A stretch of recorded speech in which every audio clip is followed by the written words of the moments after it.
नमस्कार, मैं हूं रविंद्र जैन और आप देखना शुरू कर चुके हैं सबकी खबर। आज एक बड़ी खबर आई है। खबर यह है कि अयोध्या में राम जन्मभूमि मंदिर के प्राण प्रतिष्ठा में चारों शंकराचार्य नहीं जा रहे हैं, ये सबको पता है। लेकिन अब ये चारों शंकराचार्य फरवरी के प्रथम सप्ताह में एक साथ बैठकर इलाहाबाद में गंगा के तट पर बैठकर भविष्य की रणनीति तय करेंगे कि अब उन्हें मोदी जी के बारे में क्या करना है, सरकार के बारे में क्या करना है। जिस तरह सरकार ने, विश्व हिंदू परिषद ने और राम जन्म ट्रस्ट ने चारों शंकराचार्य से जो व्यवहार किया है, उसे लेके भविष्य की क्या रणनीति होगी। अब शंकराचार्यों को हिंदू धर्म को कैसे जोड़ना है, शंकराचार्यों के वक्त कैसे जुड़ेंगे, चंपत राय जी ने जो बयान दिया है उस बयान पर अब क्या क्या निर्णय होगा, ये सारे निर्णय होंगे अब 4 फरवरी के प्रथम सप्ताह में। हमारे साथ हैं अखिल भारतीय हिंदू महासभा के राष्ट्रीय महासचिव और इस तमाम सारी चीज़ों को कोऑर्डिनेट करने वाले पंडित देवेंद्र पांडे जी। सहयोग से आज वो भोपाल में हैं, इन तमाम सारी चीज़ों का वो समन्वय कर रहे हैं। चारों शंकराचार्यों से वे बातचीत कर रहे हैं, तमाम सारे देश के संतों के वे संपर्क में हैं। अभी अभी जस्ट वो अयोध्या से लौटे हैं। आपका बहुत बहुत स्वागत है पंडित जी। आप लगातार इसका समन्वय भी कर रहे हैं और आपने बताया कि प्रयागराज में एक बड़ी बैठक होने वाली है और जो राम जन्मभूमि का जो प्राण प्रतिष्ठा जिस तरीके से हुई है, जिस तरह संतों का अपमान, मान अपमान जो भी हम कह लें हुआ है, उसे लेकर एक बड़ा निर्णय हो सकता है। चारों शंकराचार्य आ रहे हैं क्योंकि अभी बहुत दिन बाद ऐसा हो रहा है देश में कि चारों शंकराचार्य किसी एक विषय को लेकर चिंतन करने बैठने वाले हों। क्या प्रोग्राम है, कब होगा ये? अगर संतों का अपमान हुआ होता तो शायद हम सब लोग एक साथ नहीं बैठते। सनातन की परंपरा का बहिष्कार किया है मोदी साहब ने और उस परंपरा को तोड़ा है। प्राण प्रतिष्ठा को लेकर मंदिर का पूरा निर्माण न होना और मंदिर के अधूरे निर्माण में प्राण प्रतिष्ठा की जल्दबाजी, अपने चुनाव को साधने के लिए जो वो कर रहे हैं, इस पर शंकराचार्यों की राय नहीं ली गई, रामानंदाचार्यों की राय नहीं ली गई, रामानुजाचार्यों की राय नहीं ली गई, किन्हीं भी महामंडलेश्वरों की राय नहीं ली गई। उनकी हम बात नहीं करते जो मोदी के पीछे खड़े हुए फर्जी संत हैं, जिन्होंने अपने आप को कोई शंकराचार्य, कोई जगत गुरु लिख रहा है। तो हमें लगता है कि शंकराचार्य और ये जिन संतों का मैंने नाम लिया, ये सनातन का संचालन करने वाले लोग हैं। ये समाज के मार्गदर्शक और धर्म के रक्षक हैं। तो अगर धर्म के साथ खिलवाड़ राजा करे, शासक करे, देश का नेतृत्व करने वाला व्यक्ति करे, तो फिर धर्माधिकारियों की जिम्मेवारी बनती है कि उसका कान पकड़कर, उसको समझाकर या उसका बहिष्कार करके उसे सही रास्ते पर ले आया जाए।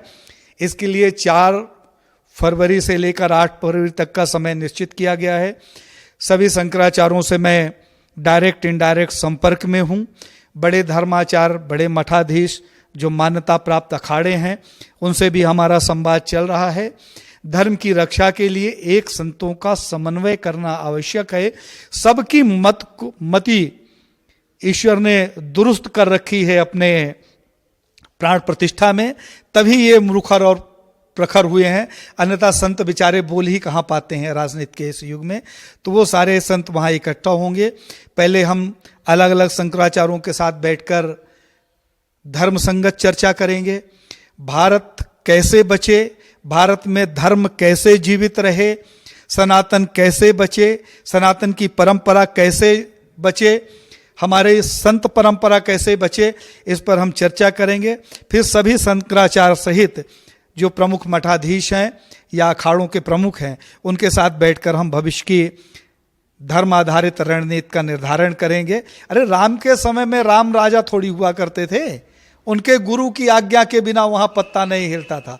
और आज सनातन का धर्म गुरु जो है तो टीवी में बयान देता घूम रहा है कि ये धर्म संगत नहीं हो रहा है। इससे ज्यादा शर्म की बात कुछ भी नहीं है।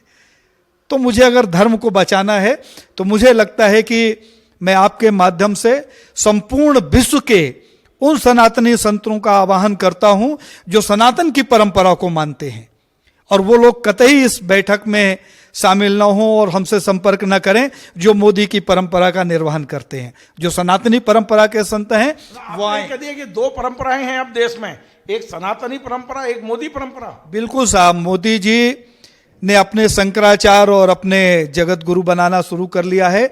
और उससे ज्यादा मुझे चिंता इस बात की हो रही है कि धर्म के साथ जो हो रहा है वो तो हो रहा है, सारा राष्ट्र देख रहा है। अब मेरे सामने एक बड़ी नई जिम्मेवारी सामने आ गई है कि इन शंकराचार्यों की जीवन रक्षा कैसे हो। मुझे तो लगता है कि हमारे धर्माचार्यों और धर्माधिकारियों के सामने जीवन रक्षा का संकट सामने जीवन का संकट आपको किससे लग रहा है? बिल्कुल भारत सरकार से मुझे जीवन का संकट लग रहा है, क्योंकि मोदी के खिलाफ बोलने वाला कोई भी व्यक्ति कभी सुरक्षित नहीं रहा। और हमारे धर्माचार्यों ने इतने बड़े इनके इवेंट जो बना दिया है इन्होंने, राम जन्मभूमि की प्राण प्रतिष्ठा, तो जितनी मुखरता और प्रखरता से इन्होंने विरोध किया है, कल उनके यहाँ ईडी के छापे लगेंगे, उनके ऊपर फर्जी केस लादे जाएंगे। शंकराचार्यों के यहाँ ईडी छापे पड़ेंगे, बिल्कुल 100% उनको बेदखल किया जाएगा उनके मठ गद्दी से, बिल्कुल। और फर्जी शंकराचार्यों को असली बताकर वहां स्थापित करने का काम भी मोदी साहब के नेतृत्व में होगा, मुझे ऐसा प्रतीत हो रहा है। इन्हीं मुद्दों पे चर्चा करने बैठ रहे हैं आप इलाहाबाद में फरवरी में? अभी तो हमारा जो ये तो मेरा चिंतन है कि इस चिंतन को भी हम वहां रखें, और जो अभी तात्कालिक चिंतन है वो तो ये है कि इतने हठधर्मी शासक के नेतृत्व में ये राष्ट्र और इसका धर्म कैसे बचे, इसका कोई रास्ता हमें खोजना है। आप नाम बताएंगे कौन कौन से शंकराचार्य वहां पहुंच रहे हैं? चारों मठ के शंकराचार्य आ रहे हैं, अब मुक्तेश्वरानंद जी आ रहे हैं, कांची पीठ वाले आ रहे हैं, द्वारका पीठ वाले आ रहे हैं, और गोवर्धन पीठ वाले निश्चला। शंकराचार्य से आपकी व्यक्तिगत बात बिल्कुल हमारी चर्चा लगातार हो रही है, की सहमति मिल गई है? सहमति मिल गई है। अभी मैं यहाँ से आज 12 तारीख है, 16 तारीख को मैं पूरी जा भी रहा हूँ। शंकराचार्य जी से मैं व्यक्तिगत वहाँ अलग से भी चर्चा करूँगा, और इस अभियान को हम राष्ट्र और धर्म को बचाने के लिए चलाना चाहते हैं। सत्ता से कोई, हमारे जितने शंकराचार्य हैं उसमें से कोई धर्म आधारित, ये चारों शंकराचार्य के सम्मेलन का कुछ नाम रखा है आपने? नहीं, कोई नाम नहीं है। सनातन का चिंतन है, ये तो जहां रहते हैं वहां चिंतन करते हैं, तो इस बार हम लोग साथ में बैठ के करें। कितने सालों बाद चारों शंकराचार्य एक साथ बैठ रहे हैं?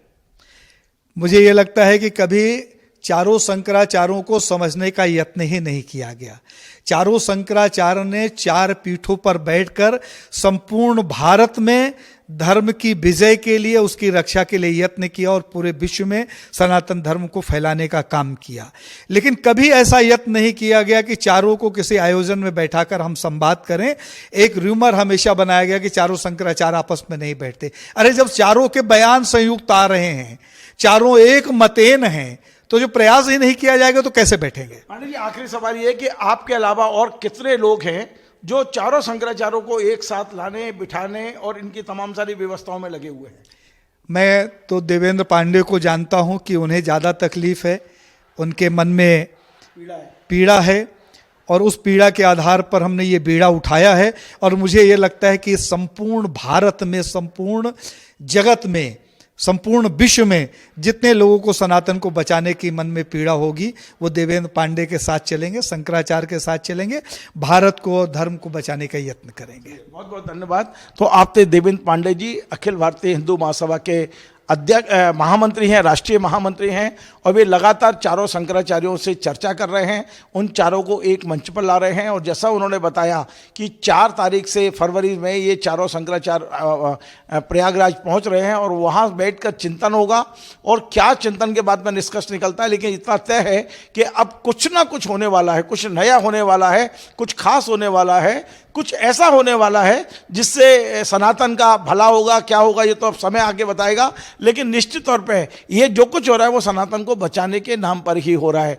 आपको हमारा ये कार्यक्रम पसंद आए वैसे शेयर करें, लाइक करें, कमेंट करें, और आपसे बार बार निवेदन है हमारे इस चैनल को सब्सक्राइब अवश्य करें। धन्यवाद।